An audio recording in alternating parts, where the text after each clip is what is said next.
পরে আল্লাহ রসুল তাই তাদের এই কর্মকাণ্ড দেখে তাদেরকে খারিজিদের সম্বন্ধে রসুল ঘোষণা দিয়েছে তারা কিলাবুন্নার, তারা জাহান্নামের কুকুর। আল খারিজি কিলাবুন্নার, তারা জাহান্নামের কুকুর। অতএব অন্যায়ের বিরুদ্ধে ইসলাম সর্বসময় খুব কঠোর, ন্যায়ের পক্ষে ইসলাম খুব নরম।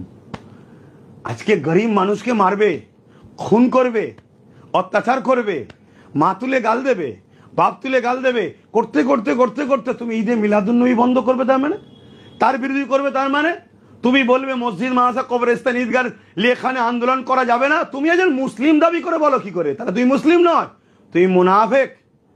তা তোমার বিষয়টা সমাজকে জানাতে দরকার, তাই জানা থেকে আমি বলেছি। আর কিছু জানতে চান তাহলে বলুন, উত্তর দিচ্ছি।